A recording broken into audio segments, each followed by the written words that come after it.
every week, more than 30,000 patients are stuck in A&E for over 12 hours. And these long waits can be deadly.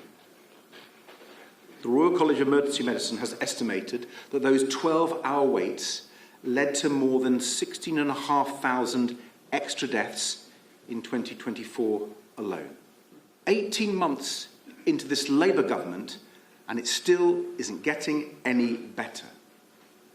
So in 2025, more patients waited 12 hours to be admitted than in any year of the pandemic and in any year in the history of our NHS. That is a national scandal, and it has to end. Sky's political correspondent Rob Powell has the latest. So this is Sir Ed Davey's first big speech of the new year, returning to familiar policy territory in terms of the NHS, saying he wants to find £1.5 billion, initially anyway, to end corridor care and end 12-hour waits within the NHS as well. I think politically he's trying to sort of carve out this familiar position as well, casting the other parties as sort of captured by internal feuding, and the Lib Dems as the party focusing on the bread and butter issues that are affecting people's daily lives around the country. It's a message I think they've mobilised pretty effectively on the doorstep in by-elections and in the general elections. Look, as ever sometimes with policies you get from the Lib Dems, though, there's questions over the workability of it. £1.5 billion is under 1% of the NHS budget. So I think you have to question whether that's realistically enough to end the crisis in A&Es, as is emblazoned on the banners in the stage behind.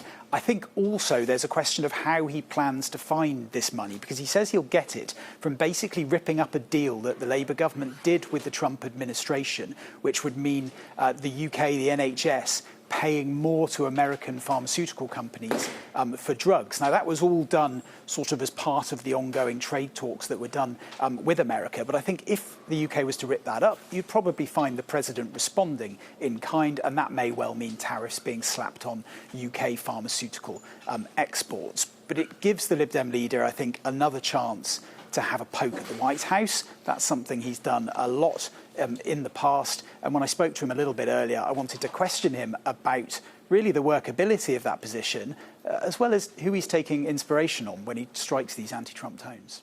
Sir Ed, you said in, I think, the Q&A just then about Donald Trump, the way you deal with the bully is you stand up to them. I know Christmas is a few weeks gone now, but I was trying to think where I'd heard this before. It sounds almost word for word what Hugh Grant says in Love Actually. Are you saying if you were Prime Minister, you'd go full Hugh Grant and you'd tell Donald Trump you're no longer a friend, you'd rip up that relationship? And is that sensible politics? Well, I think we can learn from Hugh Grant and Love Actually.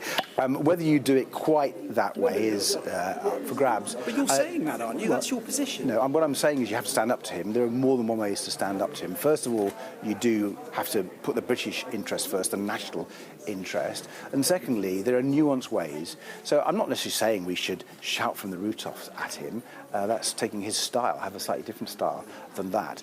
But we should stand up to him. That's the bottom line. And the way to do that, actually, is to have alternatives. And I've been advocating that for a year.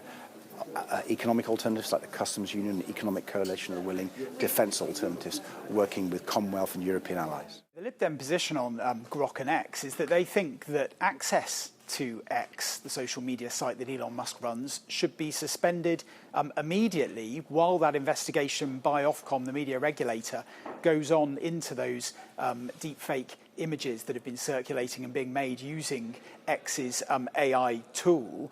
Ed Davey also said that the Lib Dems were thinking about potentially coming off X when I asked him about that. They haven't done yet. This speech was being advertised and plugged on X as well. But Sir Ed said there needed to basically be a liberal voice on X. And as the leader of the Liberal Democrats, he felt it was incumbent on him to be that. But clearly, discussions going on about whether it's appropriate for them to be using that to sort of broadcast their message. Look, I think a lot of this taking aim at the White House, Elon Musk, Donald Trump, it's almost less about foreign affairs and more about domestic electioneering, to be honest. It's about trying to pitch themselves as, I guess, one of the few parties, maybe with the exceptions of the Green Party now, who are trying to take chunks out of the US. And that is about appealing to the same voters, really, that they picked up at the last general election, sort of centrist Cameron-era Tories in the Shire counties, if you like, who are quite put off by maybe Nigel Farage and Donald Trump and the tilt to the right happening across a lot of politics. I guess the danger, though,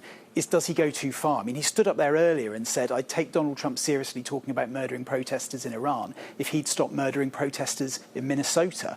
So it's pretty spicy stuff in places. Do people look at that and just think, you're just sounding off, this is just the fire and fury and noise that we've come to expect from the other parties that you said you weren't?